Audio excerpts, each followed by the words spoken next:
Zero Malabar സഭയിൽ അൾത്താരയിൽ വണങ്ങുന്ന സ്ലീവായാണ് മാർത്തോമാ സ്ലീവ.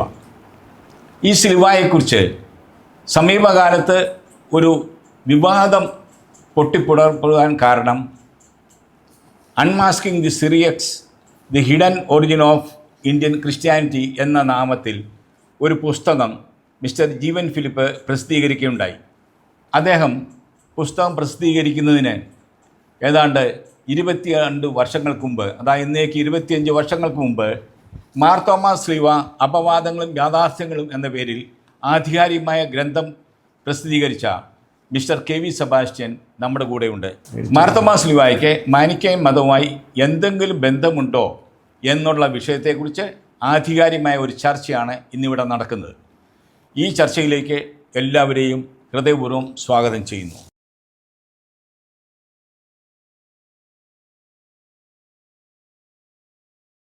സാറേ, ചരിത്രം എഴുതുമ്പോഴേ പലപ്പോഴും ഈ സഞ്ചാരികൾ എന്തെങ്കിലും പറയുന്നതായിട്ട് ഇങ്ങനെ എഴുതാറുണ്ട് പലരും. ഇവിടെ 10ാം നൂറ്റാണ്ടിലെ അറേബ്യൻ സഞ്ചാരി അബൂ സയ്യിദ് ശ്രീലങ്കയിൽ മനിക്കേരെ കണ്ടെന്ന് ജീവൻ ഫിലിപ്പ് പറയുന്നതായിട്ട് കാണുന്നുണ്ട്. അതിലെന്തെങ്കിലും യാഥാർത്ഥ്യമുണ്ടോ? ജീവൻ ഫിലിപ്പിൻ്റെ എറണാകുളത്തെ വിമതന്മാരുടെ ഏകം ചാനലിൽ നടത്തിയ ചർച്ചയിൽ അദ്ദേഹം അതേക്കുറിച്ച് പറയുന്ന ഭാഗം നമുക്കൊന്ന് കാണാം. അബൂ സയ്യിദ് എന്ന് പറയുന്ന യാത്രികൻ മാനിക്കേൻ കോളനി ശ്രീലങ്കയിൽ കണ്ടെത്തുന്നുണ്ട്.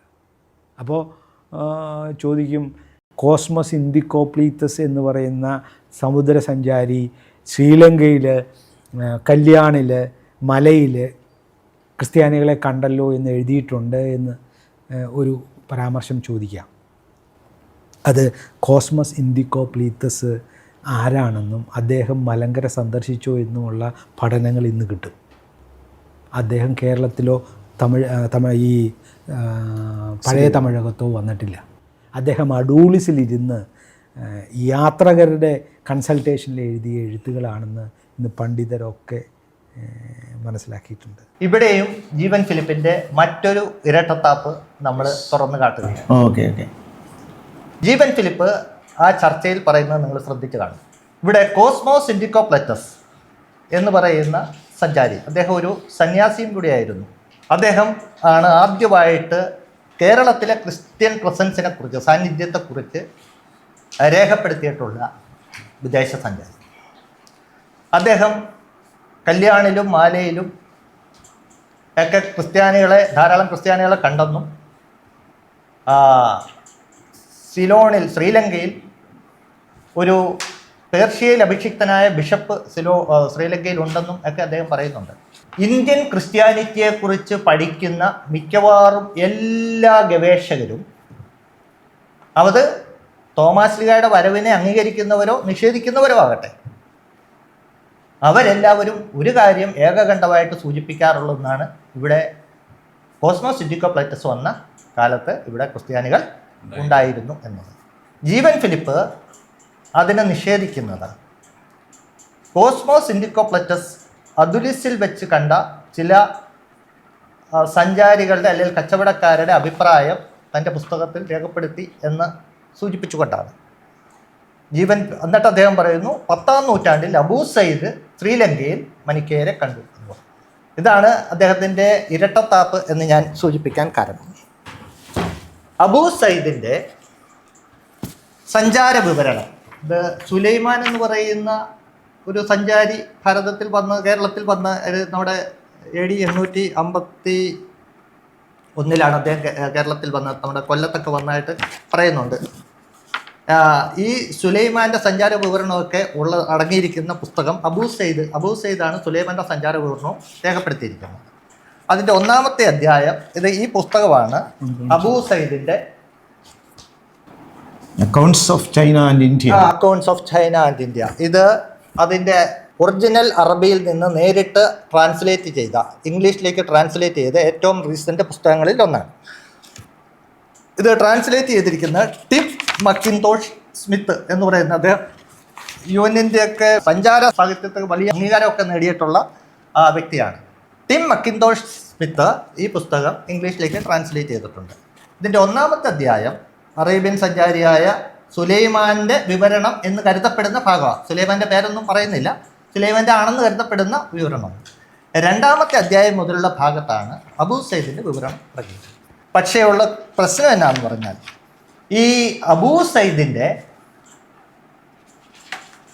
വിവരണമടങ്ങിയ ഈ പുസ്തകത്തിൻ്റെ ഇൻട്രൊഡക്ടറി പാർട്ടിൽ തന്നെ, ഇൻട്രൊഡക്ഷനിൽ തന്നെ ഈ ടിം മക്കിൻടോഷ് സ്മിത്ത് അബൂ സയ്യിദിൻ്റെ വിവരണം പല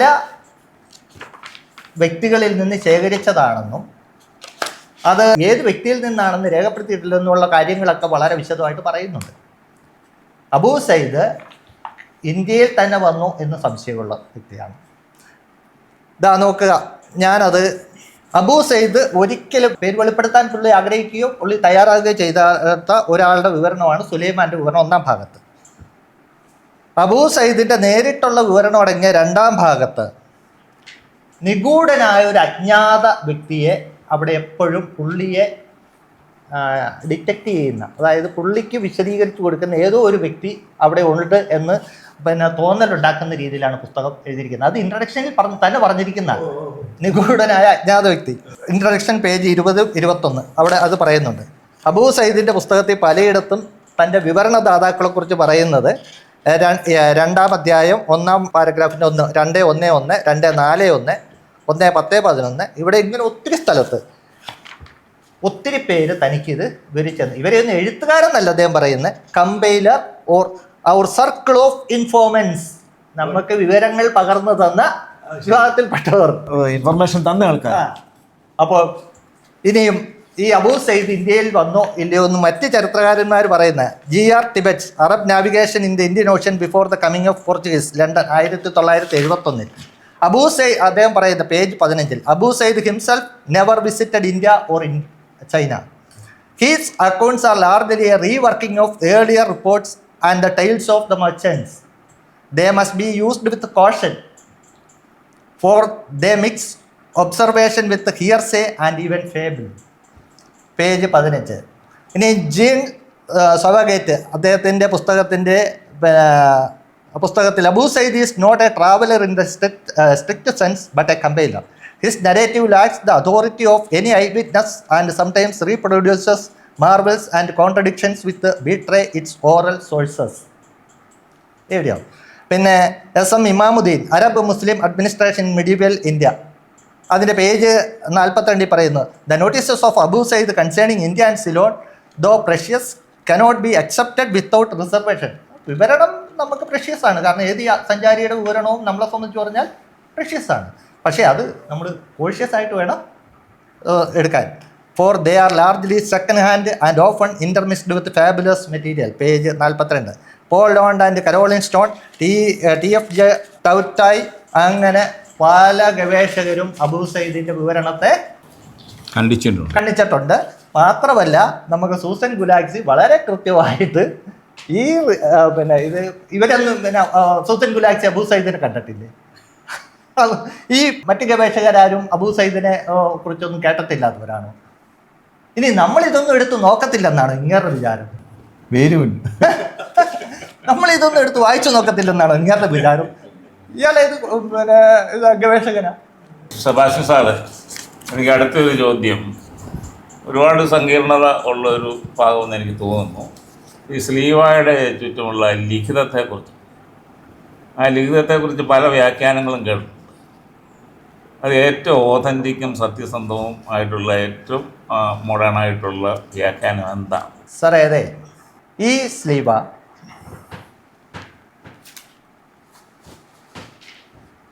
ഇതാണ് സ്ലീവ, ഒറിജിനൽ സ്ലീവയുടെ ചുറ്റുമുള്ള ലിഖിതം ഇതാണ്.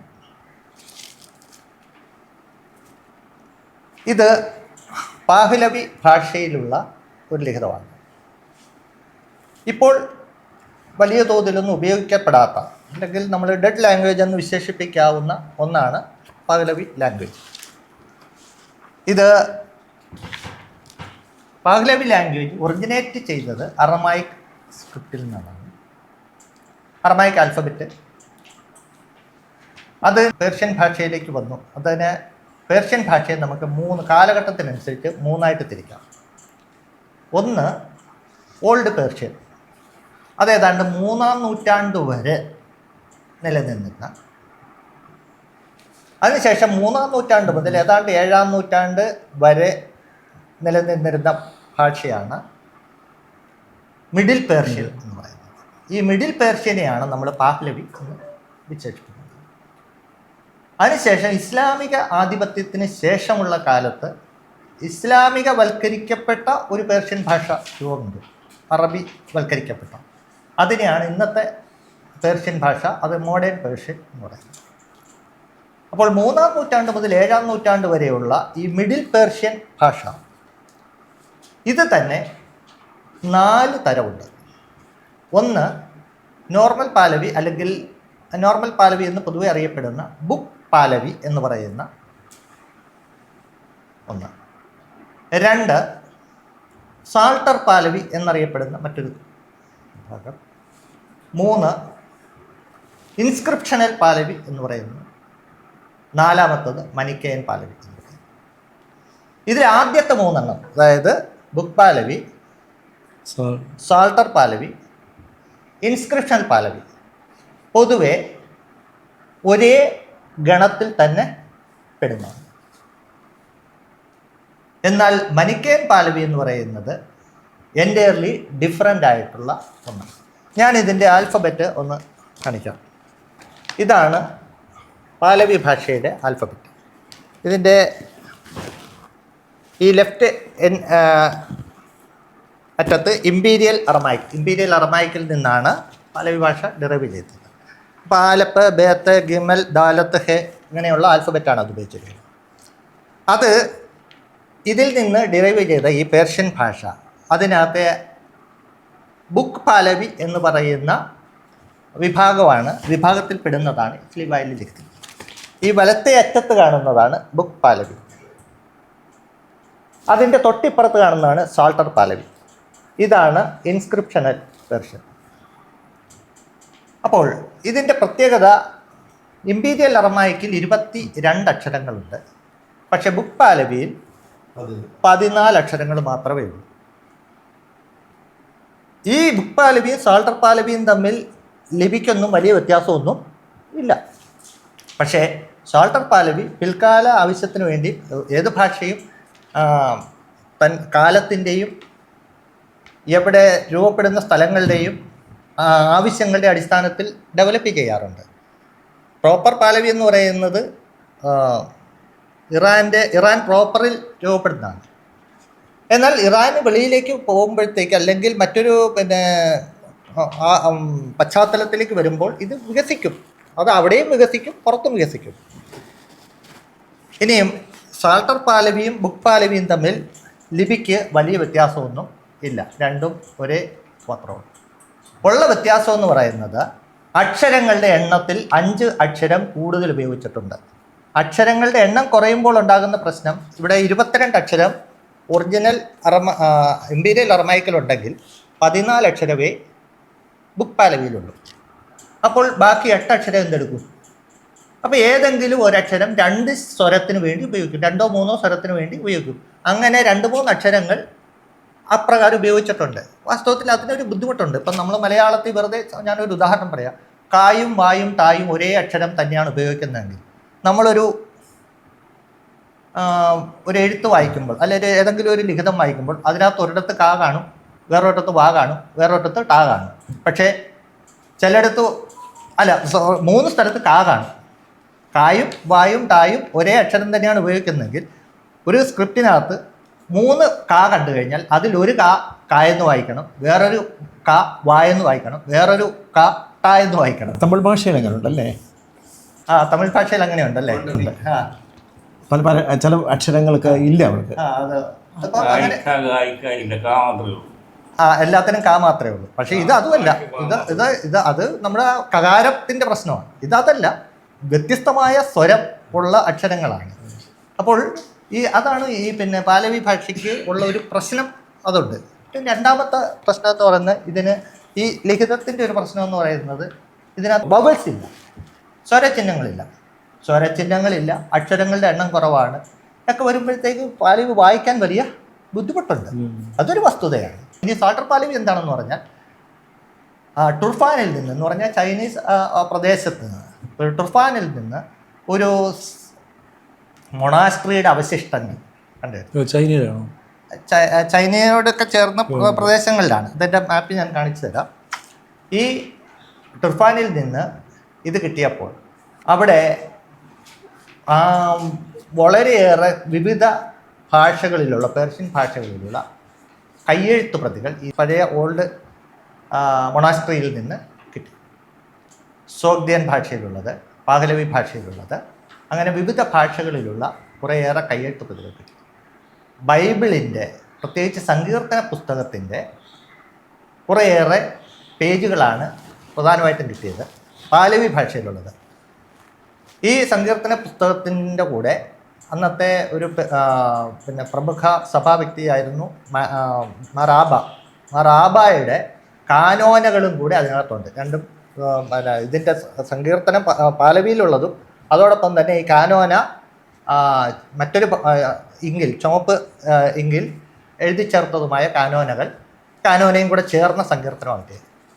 അപ്പോൾ ഈ സങ്കീർത്തനം എഴുതിയ പാലവി ആയതുകൊണ്ടാണ്, അല്ലെങ്കിൽ പാലവി ഭാഷയിൽ സങ്കീർത്തനം കിട്ടിയത് കൊണ്ടാണ് അതിനെ എന്തെന്ന് വിളിക്കുന്നത്?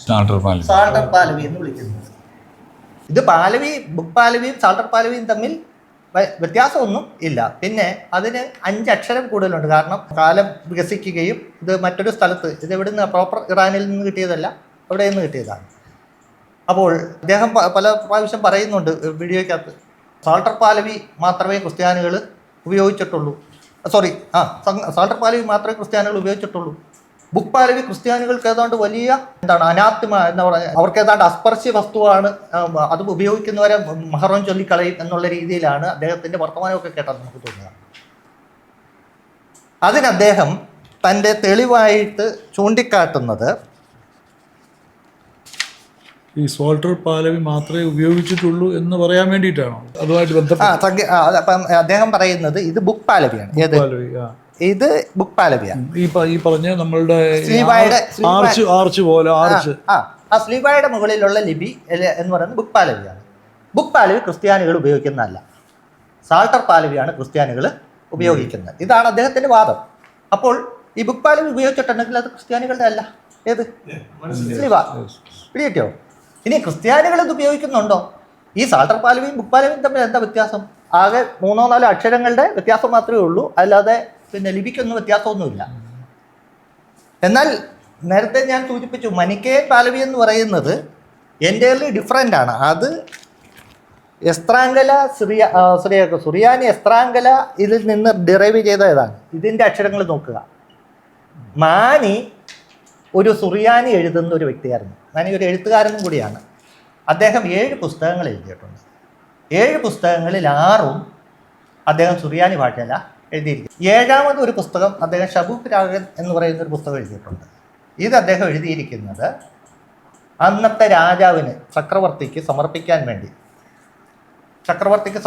വേണ്ടി എഴുതിയ പുസ്തകമാണ്. അത് ചക്രവർത്തിയുടെ ഭാഷയിൽ, അതായത് പേർഷ്യൻ ചക്രവർത്തി ആയതുകൊണ്ട് പേർഷ്യൻ ഭാഷയിൽ അദ്ദേഹം എഴുതി, അന്നത്തെ മിഡിൽ പേർഷ്യൻ ഭാഷയിൽ. പക്ഷേ അദ്ദേഹം എഴുതിയത് പേർഷ്യൻ ആ ലിപി ഉപയോഗിച്ചുകൊണ്ടല്ല, മറിച്ച് നമ്മൾ മംഗ്ലീഷ് ടൈപ്പ് ചെയ്യുമല്ലോ, മലയാളം ഇംഗ്ലീഷിൽ ടൈപ്പ് ചെയ്തു എന്ന് പറഞ്ഞ കണക്ക് തൻ്റെ ഭാഷയിൽ അദ്ദേഹം പേർഷ്യൻ എഴുതി. സുറിയാനി ഭാഷയിൽ എഴുതിയ പേർഷ്യൻ ഇതിനെയാണ് മനിക്കേയൻ പാലവി. ഇത് പക്ഷേ എഴുതാൻ അദ്ദേഹം ഒത്തിരി സ്വരചിഹ്നങ്ങളൊക്കെ കൂട്ടിച്ചേർത്തൊക്കെ എഴുതിയത്. അതുകൊണ്ട് വളരെ എളുപ്പമായി എഴുതാൻ. എന്താണോ പേർഷ്യനിൽ എഴുതേണ്ടത് അത് അദ്ദേഹം സുറിയാനിയിൽ എഴുതി, എന്നിട്ട് രാജാവിനെ സമർപ്പിച്ചു. രാജാവ് വായിച്ചു നോക്കും. രാജാവ് സുറിയാനി വെച്ച് വായിച്ചു നോക്കുമ്പോൾ പേർഷ്യൻ ഭാഷയിൽ അദ്ദേഹത്തിന് മനസ്സിലാവും. അതുകൊണ്ട് ഒത്തിരി സ്വരചിഹ്നങ്ങളൊക്കെ ചേർത്തത് കൊണ്ട് ഈ ഭാഷ അദ്ദേഹത്തിൻ്റെ അനുയായികൾ, അദ്ദേഹം കണ്ടുപിടിച്ച ഭാഷയാണ്, മാന് കണ്ടുപിടിച്ച ഭാഷയാണ്. അതുകൊണ്ട് തന്നെ പിൽക്കാലത്ത് അനുയായികൾ മുഴുവൻ ഏത് ഭാഷയാണ് ഉപയോഗിക്കുന്നത്? പേർഷ്യൻ ഉപയോഗിക്കുമ്പോൾ അവർ പ്രധാനമായിട്ടും ഏത് മനിക്കേയൻ പാലവിയാണ്. അതിന് മനിക്കേയൻ പാലവി എന്ന് പറയുന്നത്. മനിക്കേയൻ പാലവി എഴുതുന്നത്. അപ്പോൾ മനിക്കേയൻ പാലവി മനിക്കേയൻ പൊതുവെ ഒരിക്കലും ബുക്ക് പാലവിയോ സാൾട്ടർ പാലവിയോ അല്ല, പാലവി ഭാഷ ഉപയോഗിക്കുന്നില്ല. അവരേതാ ഉപയോഗിക്കുന്നത്? അവര് ഈ മനിക്കേയൻ പാലവി, സുറിയാനി ലിപിയിലുള്ള മനിക്കേയൻ പാലവി. പിന്നെ മറ്റു ഭാഷകൾ ഉപയോഗിക്കുന്നുണ്ട്, പക്ഷേ അവർ മിഡിൽ പേർഷ്യൻ എഴുതുമ്പോൾ മനിക്കേയൻ പാലവി മാത്രമേ ഉപയോഗിക്കുന്നുള്ളൂ. ഇത് സാമുവൽ എൻ സി ലൂവിൻ്റെ ഇതിൽ നിന്നാണ്. ഇത് ഞാൻ പാലവി ഡിക്ഷണറി എഴുതിയ മെക്കൻസി, എൻ്റെ പുസ്തകത്തിൽ മെക്കൻസിയെക്കുറിച്ച് പറയുന്നുണ്ട്. മെക്കൻസിയുടെ ഡിക്ഷണറിയിൽ നിന്ന് എടുത്തിരിക്കുന്നതാണ്. ഇത് സാമുവൽ എൻസിലു ചില മനിക്കേയ കൃതികളുടെ ട്രാൻസ്ലേഷൻ കൊടുത്തിരിക്കുന്നതിൽ നിന്ന് എടുത്തിരിക്കുന്നത്. ഇനിയും ഇതിൻ്റെ 301 പേജിൽ അദ്ദേഹം ക്രൈസ്തവർ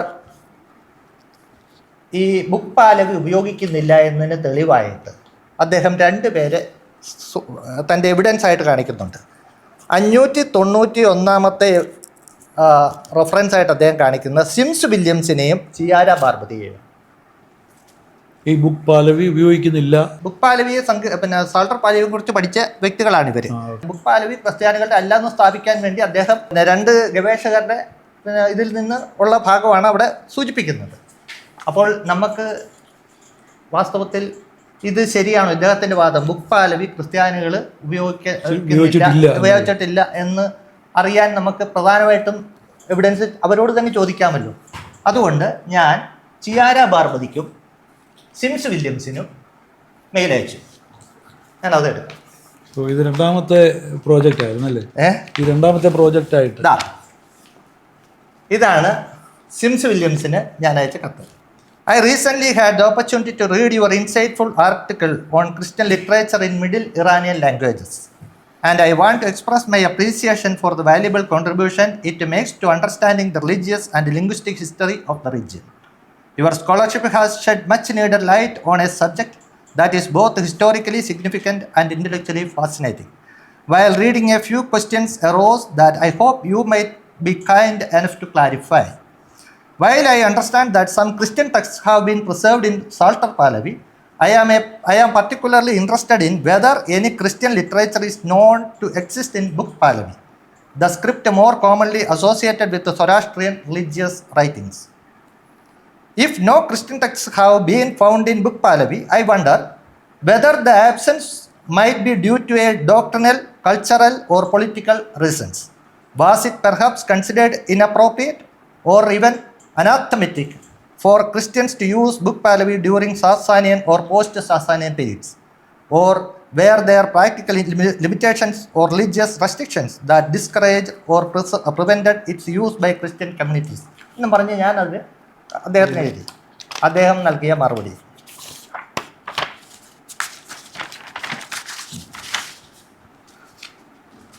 Thank you for your kind remarks. As for your query, one must not forget that Middle Persian Christian texts which are just chance survivals and that they all come from Central Asia and China. അതായത് ഈ Salter പാലവി Bible script ഒക്കെ ഉണ്ടല്ലോ, Bible സ്ക്രിപ്റ്റും പിന്നെ liturgical ടെക്സ്റ്റും ഒക്കെ ഉണ്ടല്ലോ, കാനോന ചേർത്ത പിന്നെ ഇത് ഒരു ചാൻസ് സർവൈവലാണ് എന്ന് പറഞ്ഞാൽ അത് പിന്നെ യാദൃച്ഛികമായിട്ട് കണ്ടുകിട്ടിയതാണ്. Nothing survives in Iran proper. Iran പ്രോപ്പറിൽ നിന്ന് അത്തരം സർവൈവ്സ് ഒന്നും ഉണ്ടായിട്ടില്ല. Except perhaps a few inscribed seals, ചില സീലുകൾ ഒഴികെ. കാരണം എന്താണെന്നറിയാമോ? ഈ ഇസ്ലാമിക ആധിപത്യം വരുമ്പോഴത്തേക്കും അവർ എല്ലാ അവശിഷ്ടങ്ങളും അവർ കംപ്ലീറ്റ് ആയിട്ട് ഇല്ലാതാക്കി കളയും, സകല തുടച്ചു മാറ്റിക്കളയും. അങ്ങനെ നഷ്ടപ്പെട്ടു പോയതാണ്. So the fact that we have no Christian manuscript text in Book Pahlavi script does not imply that there were none. അവിടെ നിന്ന് കിട്ടിയിട്ടില്ല എന്നുള്ളത് കൊണ്ട് അങ്ങനെ ഒന്നില്ല എന്ന് അർത്ഥമില്ല. Just that they have not survived, അത് സർവൈവ് ചെയ്തില്ല എന്ന് മാത്രമേ ഉള്ളൂ. കാരണം അത് പരിപൂർണമായിട്ടും തുടച്ചു നീക്കപ്പെട്ടത് കൊണ്ടാണ്. One text which I suppose must have been written in the normal Pahlavi script of its time is the work which the Catholicos Akak translated into Persian for presentation to the Emperor Khawad.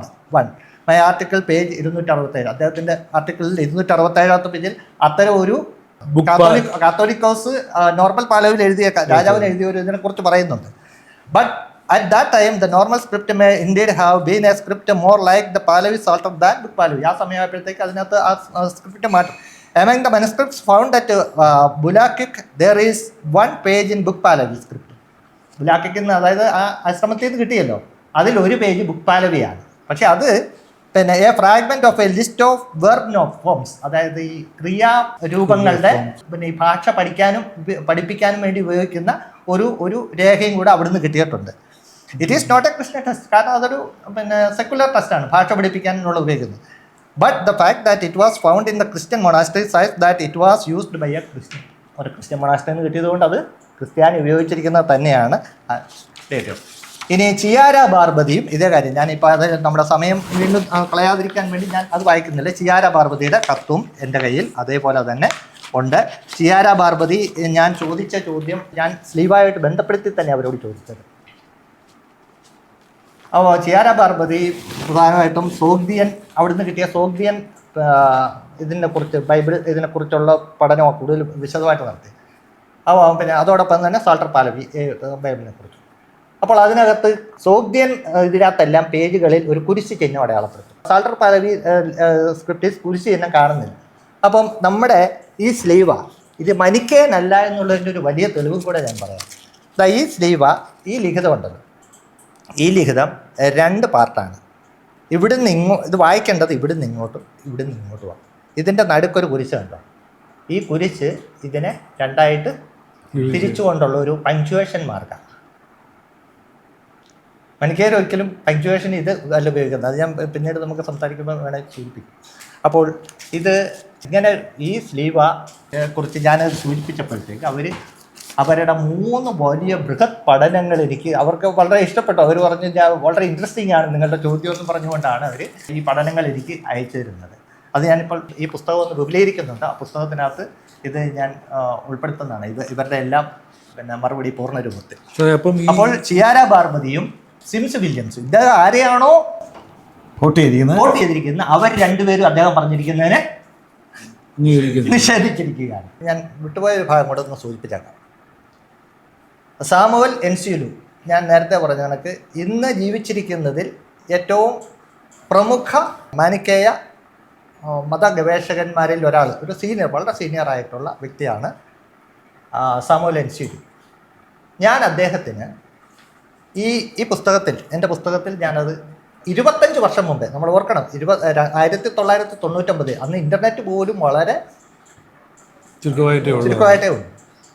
അപ്പം എനിക്കാണെങ്കിൽ email I D ഉണ്ടാക്കാനും അറിഞ്ഞുകൂടാത്ത ഒരു കാലത്ത് ഞാൻ ഞങ്ങളുടെ വീടിനടുത്തുള്ള ഞങ്ങളുടെ പള്ളിയുടെ അടുത്തുള്ള ഒരു ഇൻ്റർനെറ്റ് കഫേ അവിടെ ഉണ്ടാകാൻ അവിടെ പോയി ആ ഇൻ്റർനെറ്റ് കഫേക്കാരനോട് പറഞ്ഞു എനിക്കൊരു മെയിൽ ഒരാൾക്ക് അയക്കണം, അതിന് എന്തെങ്കിലും മാർഗമുണ്ടോ? അപ്പം പിന്നെ നിങ്ങൾ പേര് അങ്ങനെ പേര് പറഞ്ഞ് പുള്ളി ഇത് സെർച്ച് ചെയ്ത് ഈ സാമുവൽ എൻസിലുവിൻ്റെ ഇമെയിൽ ID തപ്പിപ്പിടുത്ത് എൻ്റെ കത്ത്. അപ്പം ഞാൻ 3 ചോദ്യമാണ് അദ്ദേഹത്തോട് ചോദിച്ചത്. മനിക്കേൻ പിന്നെ കുരിശാണോ, മാർത്തോമാ സ്ലീവ മനിക്കേനാണോ എന്നൊക്കെ ചോദിച്ചു. അപ്പോൾ ഈ 3 ചോദ്യത്തിനും അദ്ദേഹം പറഞ്ഞു അങ്ങനെ ഒരു കാര്യമേ ഇല്ല. അന്ന് ഉന്നയിക്കപ്പെട്ട മനിക്കേ ആരോപണങ്ങളെല്ലാം ഞാൻ എൻ്റെ ചോദ്യത്തിൽ ഉൾപ്പെടുത്തിയിരുന്നു. അത് എൻ്റെ പുസ്തകത്തിനകത്തുണ്ട് 25 വർഷം മുമ്പ്. അപ്പോൾ ഇപ്പോൾ വീണ്ടും ഈ പ്രശ്നം ഉണ്ടായപ്പോൾ ഞാൻ സാമുവൽ എൻസിലുവിന് വീണ്ടും കത്തയച്ചപ്പോഴത്തേക്ക് അദ്ദേഹം പാലവി ഇതിനെക്കുറിച്ചുള്ള ചില ചോദ്യങ്ങളാണ് ഞാൻ ചോദിച്ചത്. അപ്പോൾ അദ്ദേഹത്തിൻ്റെ ഒരു പ്രഭാഷണത്തിലേക്ക് പങ്കെടുക്കാൻ എന്നെ ക്ഷണിച്ചു.